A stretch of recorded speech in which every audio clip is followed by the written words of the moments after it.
Hey everybody, this is Paul. Welcome to part 3 in the Introduction to a Heap Data Structure.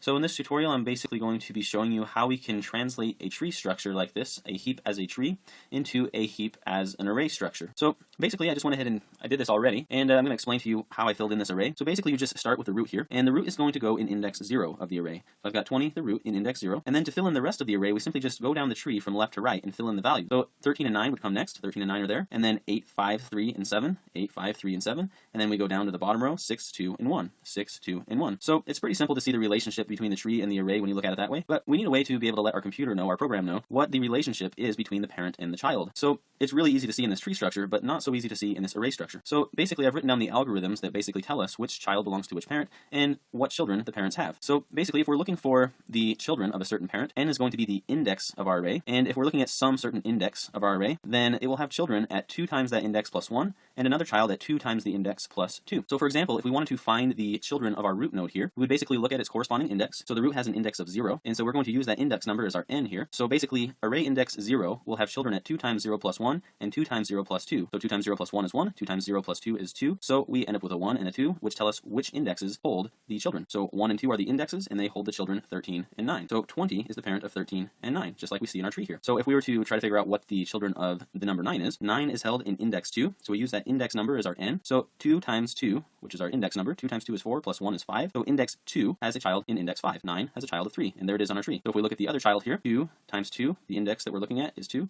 2 times 2 is 4, plus 2 is 6. So index 2 has a child in index 6. So index 2 holds 9, index 6 holds 7, 9 has a child of 7, and we can see that in our tree as well. So we can use this all the way down the tree, and then this relationship right here basically tells us if we have some child index, where is its parent located? So the parent of a child is going to be located at the child's index minus 1 divided by 2, and then we take the floor of that. So this is just a mathematical notation called the floor, and it basically means that if we have some number, say like 3.5, for example, we just round it down. So that's really what the floor means, is we're just going to round this number down to the nearest integer. So for example, if we were looking at index 7, well, 7 holds the value 6, so in our tree, we're looking at this part right here, and we want to figure out who is the parent of index 7. So plugging in the index 7 here, 7 minus 1 is going to be 6, 6 divided by 2 is 3, and so then we basically say, okay, we used index 7, we got index 3 as our outcome.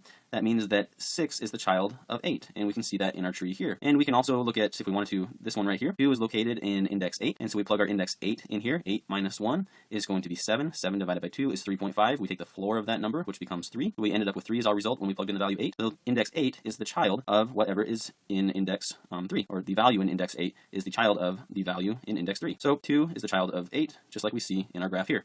So anyway, that's basically how you can describe a heap as an array, and basically how you translate between the tree and the array, and the relationship between the child and the parent once they're in their array elements. So anyway, thank you guys for watching. Have an excellent day, and if you haven't already, don't forget to subscribe.